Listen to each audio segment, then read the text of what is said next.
সুপ্রভাত বলার মতো এখন আর সময় নেই। সকাল 10টা বাজে। তারপরেও আজকের মতো আমি সকালের টিফিনটা করে নিচ্ছি ভাত দিয়ে। আচ্ছা, কারণ আজ আর সকালে আমি অন্য কোনো কিছু করিনি। আচ্ছা, ভাতটাকে একটু জল দিয়ে নরম করে একটু খেয়ে নিই, তাও তো পেটটা ভরা থাকবে। আর আসলে মুখে তো কোনো রুচিও নেই, তাই কখন কি দিয়ে খাবো না খাবো ওইটাই করতেছি।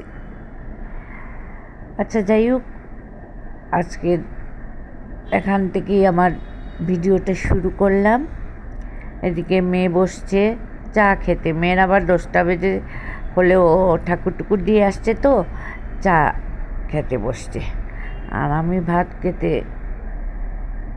বসেছি।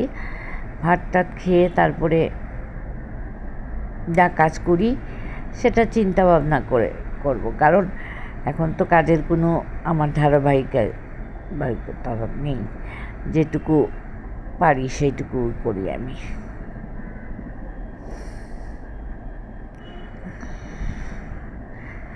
গাছের উপরে ছাদে গিয়েছিলাম, গাছ থেকে লেবু কাঁচামরিচ ওইগুলো পেড়ে। আমি তো আসলে ছাদে উঠি না, কারণ ছাদে ওঠাটা আমার বারণ। তারপরেও মাঝে মাঝে গিয়ে আমার দেখতে হয়, মানে এটা মনের ইয়েতে। আসলে আপনাদের কতটুকু বলেছিলাম গাছে ফল ফুল যে ধরলো, ছাদ থেকে লেবু আনন্দ লাগে আর কি। তাই ছাদে গিয়েছিলাম, গিয়ে লেবু গাছে লেবু দেখে লেবু পেড়ে নিয়ে আসলাম। তো আপনাদেরকে আগে দেখালাম আমি লেবু। দেখুন, এই লেবুগুলা হচ্ছে স্নান করে ভাত টাত খেয়ে এখন চুল আঁচড়াতে আসলাম। আসলে আজকে চুলটার একটু শ্যাম্পু করে নিয়েছি। অনেক 3-4 দিন হয়ে গেলেই আমার মাথা একটু চুল কাটে থাকে, তাই শ্যাম্পুটা করে নিয়ে এসে স্নান করে তারপরে ভাত খেয়ে এখন চুলটাকে আঁচড়াবো।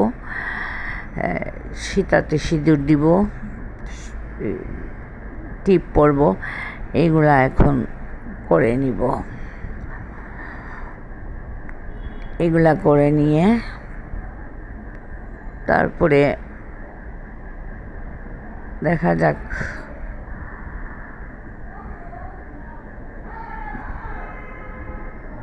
কি করা যায়।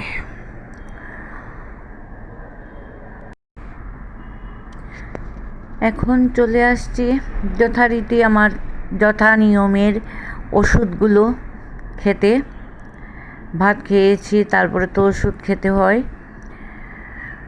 আমার আসলে এখন আর ভালো লাগে না এত ওষুধপত্র খেতে। কি একটা বিভীষিকাময় জীবনের মধ্যে আমি পড়েছি। আমার জীবনটাই মনে হয় ওষুধের মধ্যে ঘুরপাক খাচ্ছে। আমরা এত ভাই বোন, কারো তো এত অসুখ বিসুখ হলো না, আমি একমাত্র ব্যতিক্রম। আজকের ওয়েদারটাও মনে হয় ভালো, রৌদ্র উঠবে, এখনও উঠেনি, তবে উঠবে। বৃষ্টি মনে হয় হবে না, মনে হচ্ছে আমার।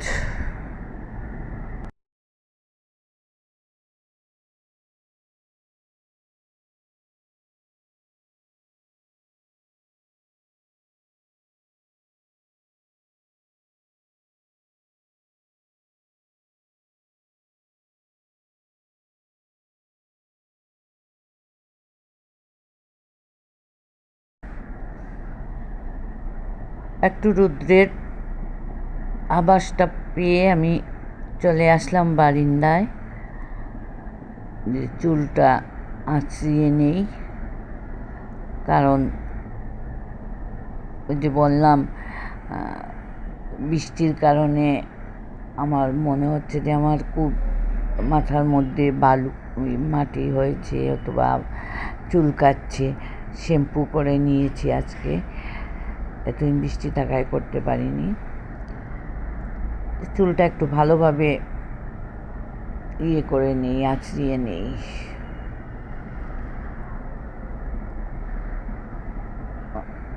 আর এতদিন তো আসলে একটা পান সুপারি এগুলো খেতাম, এখন তো এগুলা খাই না। মুখের মধ্যে কি জানি একটা কি সব সময় একটা দিয়ে রাখতে হয়।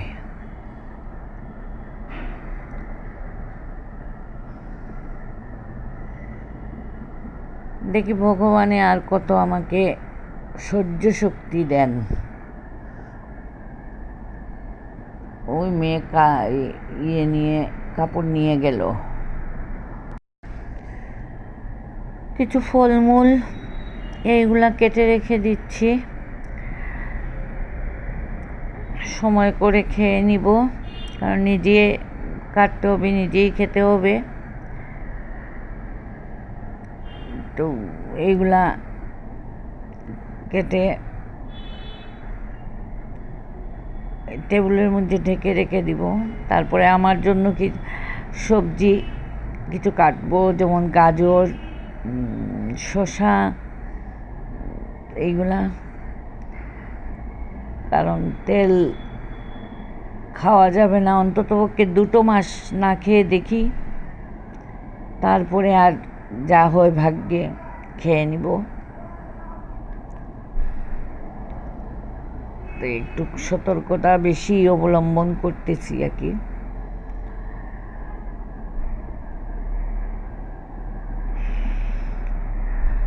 ফলমূল খাওয়ার জন্য বলছে, এগুলা কেটে রেখে দেবো, সব বিকেলবেলা খেয়ে নিব।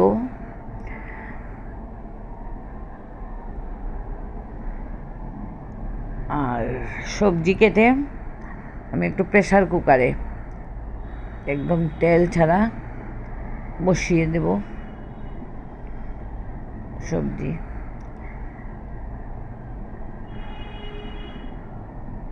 এটা সালাদের মতো আর কি। গাজরটা তো সাধারণত আমি কাঁচা খেতে পারি না, তাই আমি একটু সিদ্ধ করে নিই, কারণ আমার আবার সমস্যা তো অনেকগুলা। আমার আবার আইবিএসেরও প্রবলেম আছে, তাই একটু বুঝে শুনে খেতেও হয়।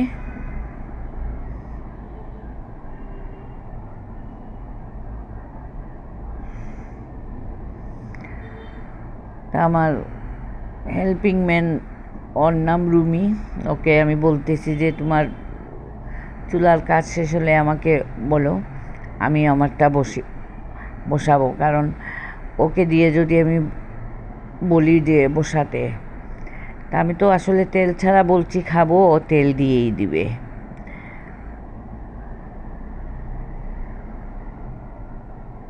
ওরা আসলে এইসব জিনিস বুঝে না। যত বলি কম করে ঝাল দিও, আর বেশি করে ঝাল দিও। আসলে আমি দিল্লি থেকে কি কি নিয়ে আসলাম সেগুলো তো আমি আপনাদের সাথে শেয়ার করিনি।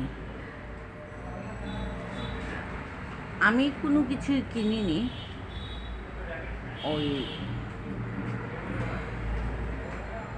এমন কোনো কিছু আমি কিনিনি, কিন্তু আত্মীয় স্বজন যারা দিল্লি, পুনে, আমার ননাসরা আছেন, তাদের বাসায় তো গিয়েছিলাম। তারা আমাকে কি কি গিফট করলেন ওইগুলা আমি আপনাদেরকে একদিন সময় করে দেখাবো।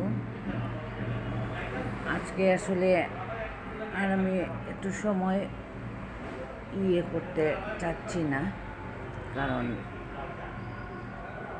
দেরি মানে এদিকে ভিডিওটা বেশি বড় করতে আমার লাগে। যেটুকু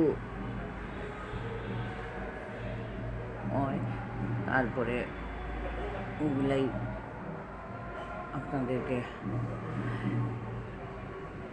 দেখাবো ওইটা পরে, যে আর একদিন একটা ভিডিও করে কে কী দিলেন না দিলেন সবগুলাই দেখাবো। আজকে আমি ভিডিওটা এখানেই শেষ করব। আর আপনাদের কাছে আমার একটা বিশেষ অনুরোধ, আমি আসলে কি বলবো, আমার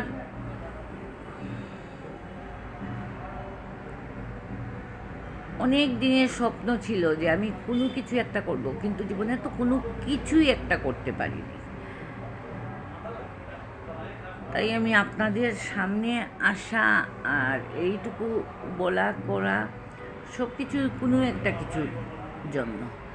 আপনারা পারলে আমাকে একটা লাইক, কমেন্ট, সাবস্ক্রাইব করবেন, এইটুকু আমি আপনাদের কাছে চাওয়া। আজকের মতো এখানেই ভিডিওটা আমি শেষ করলাম।